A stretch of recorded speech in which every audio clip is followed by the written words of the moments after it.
Bonjour, je voudrais vous dire quelques mots sur la manière dont j'utilise les cartes du tarot. Je vais vous montrer des cartes de tarot.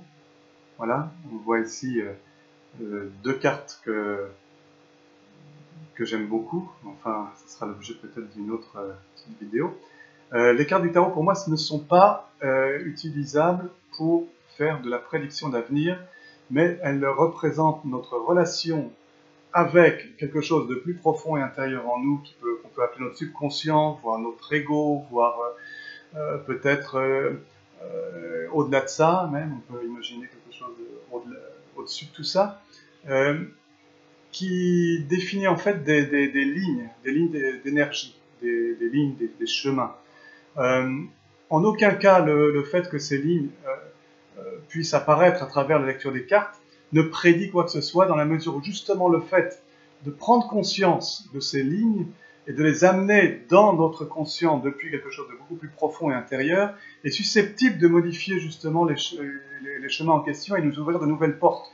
Tout est affaire de conscience, tout est un débat entre l'ego qu'on pourrait relier au subconscient et au fait que l'ego est né pour nous servir, pour nous aider à survivre cette vie.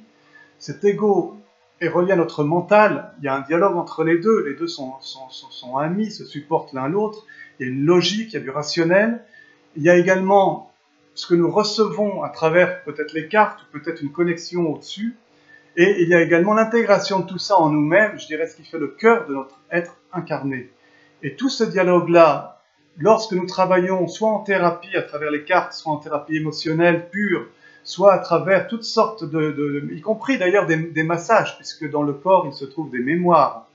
Et ces mémoires, parfois, nous les libérons à travers une action sur le corps, des points sur lesquels nous allons appuyer, nous allons travailler. Tous ces éléments, en fait, participent à une prise de conscience. Et cette prise de conscience, en fait, nous ouvre de nouveaux chemins, de nouvelles portes. Et nous sommes en mesure, à partir de là, de choisir de les prendre, de ne pas les prendre, d'en prendre encore un autre.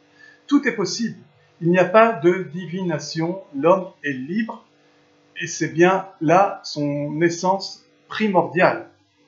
À partir de là, on peut imaginer toutes sortes de choses, mais je voulais juste dire quelle est l'interprétation que je fais des cartes.